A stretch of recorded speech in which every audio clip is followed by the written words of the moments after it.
Good afternoon. I'm back once again at my YouTube channel, NBA Trivia and NBA Sports Cards et al.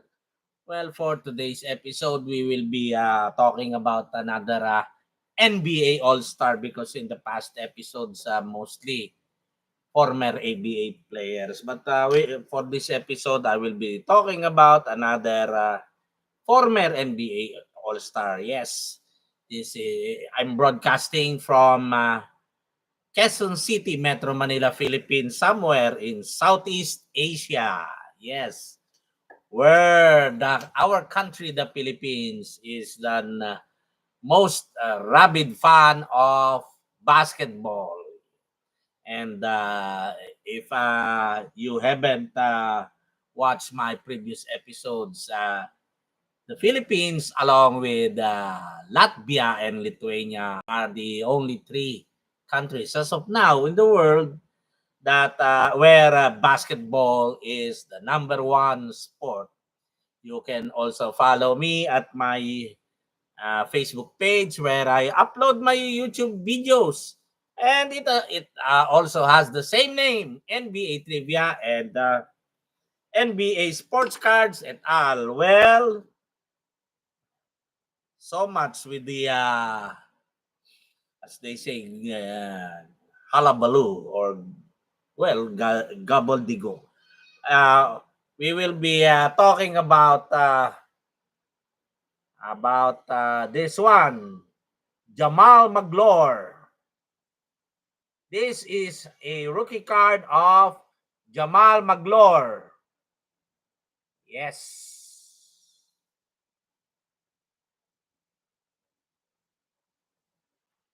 And this is the dorsal portion of the rookie card. This rookie card is already a holofoil.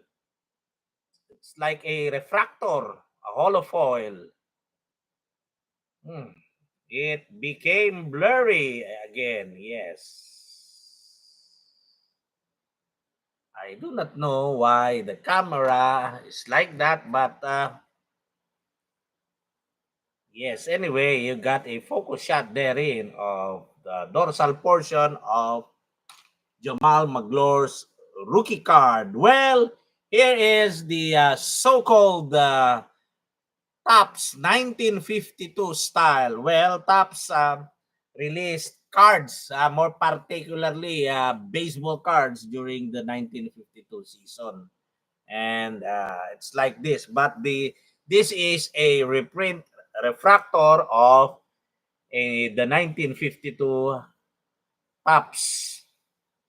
Well, they printed it and used it on NBA cards with the facsimile of the signature of the NBA player. One more time. Yes.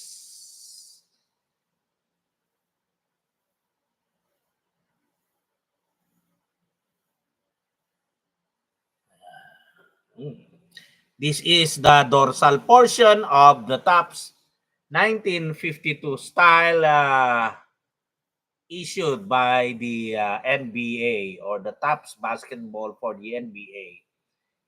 This card is limited to 300.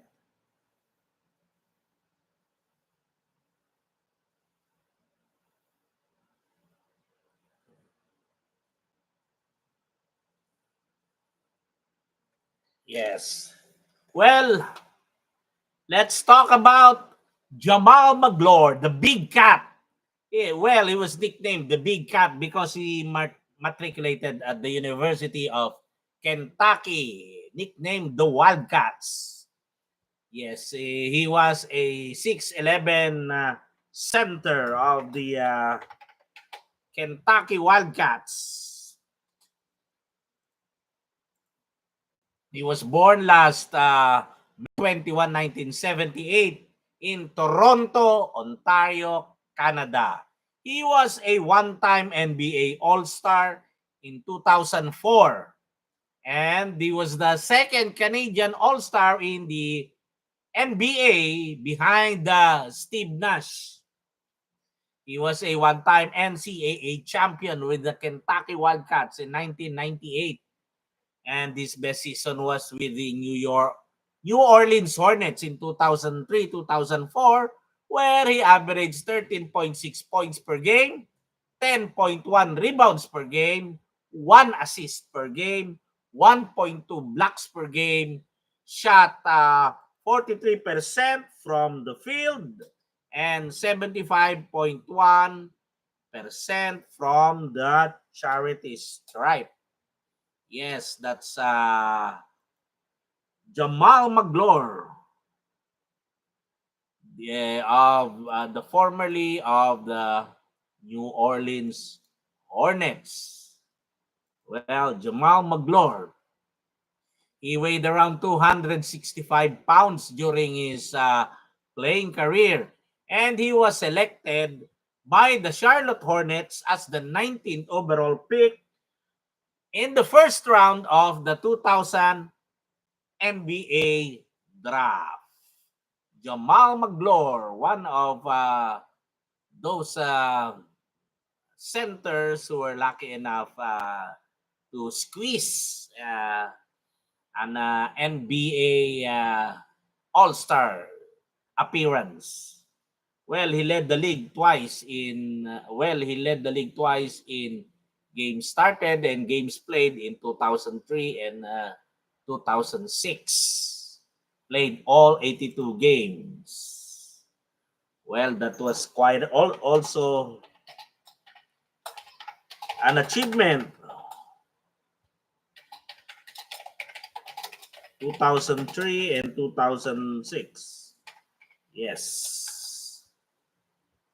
That's Jamal Magloire for you. And guess what? I'm gonna show you a refractor card of Jamal Magloire, which I have in my top loader binder. Yes. And here is the refractor card of Jamal Magloire.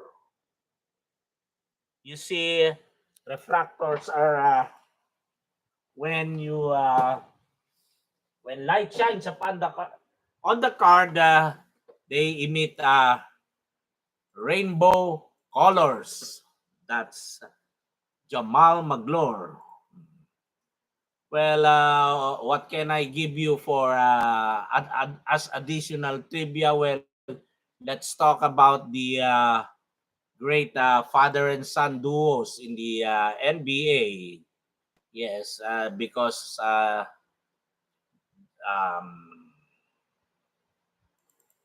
LeBron James and Bronny James made it.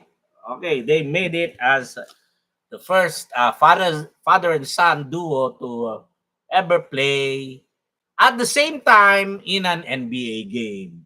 Well, and what do I have? What's in store for you? Well, let's talk about the highest averages. This is averages in a career of a father and son duo, and who is at the top of the ladder? Well, at the top of the ladder is Steph Curry and Del Curry, his father. They average, both of them average 18. Well, I combine their averages and they are at the top of the ladder at 18.2 points per game because Steph Curry averaged 24.7 while Del Curry averaged 11.7. Thus, we came to the average of 18.2 points per game. Next is Kobe Bryant at 25 points per game. And his father, Joe Jelly Beans Bryant, 8.7 points per game. That's why they are next at 16.85 points per game. Although it's highly unlikely that they will supplant Steph and Del Curry. Rick Barry and Brent Barry are third. Rick Barry averaged 24.3 points per game in his career, while Brent Barry averaged 9.3 points per game. That's why they average 16. Both of them in their career average combined average 16.8 points per game, just 0.05 points behind the father and son duo of Kobe Bryant and Joe Bryant. Fourth on the list is Klay Thompson and Michael Thompson, who averaged 19.6 points per game, and Michael Thompson averaged 13.7 points per game in their career. Well, the Thompson father and son duo averaged 16.65 points per game, just 0.15 points point behind Rick Barry and Brent Barry. Fifth on the list is Tim Hardaway at 17.7 points per game, while Tim Hardaway Jr. is currently averaging 14 points per game. That's why their combined averages is 15.85 points per game. On sixth place is Jalen Rose and Jimmy Walker. Jalen Rose averaged 14.3 points per game, while his father, a relative unknown these days, averaged 16.7 points per game for the averages of the father and son at 15.5 points per game, just behind the Hardaways. At seventh place, LeBron James and Bronny James. At eighth place, Dolph Shays and Danny Shays. Ninth place, Gary Payton and Gary Payton II. While at 10th place is Patrick Ewing and Patrick Ewing Jr. Well, those are for the averages. Now, the Golden State Warriors just recently had three players to score more than 20 threes in one game. Yes, more than 20 threes in one game. I think that was Curry. As long as you have 20, more than 20 threes made. Curry, Buddy Hill, there they are. Lindy Waters, the Brandon Ponsemski. Well, top on the list. They might tie this if they do this one more time, but the their record was 64 games. They have made more than 23s in 64 games. They are second, one game behind the Houston Rockets with 65.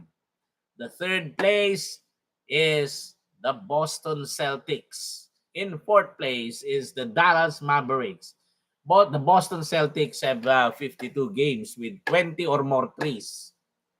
And Dallas has 41 with 23s or more. 3-point shots made. We're talking about 3-point shots made. Dallas at 35, tied with Milwaukee Bucks. Tied with the Milwaukee Bucks. And Brooklyn at 7th with 27. Dallas and Utah and Milwaukee have 35, while the Charlotte Hornets has 26. Portland with 25. While tied for 10th are the Sacramento Kings and Minnesota Timberwolves. Those are the additional trivia that, we can give you today. That's, we all know that the Allen Iverson is the shortest NBA MVP, while Fernando Martin is the first Spanish NBA player. Fernando Martin. He was born last March 25, 1962 in Madrid, Spain, and died last December 3, 1989 at the age of 27 due to a car accident. He was 6'9" and weighed around 220 pounds during his playing career and won a silver medal at the 1984 Olympic Games. And that is for this episode. Thank you very much. This is Attorney Ramon de las Alas saying goodbye once again. Take good care. More power to you. And may the force be with you.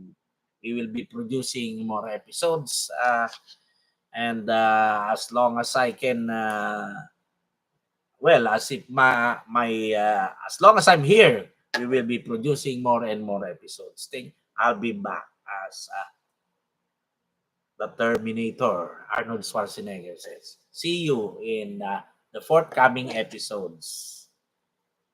May the force be with you. Goodbye. See you soon.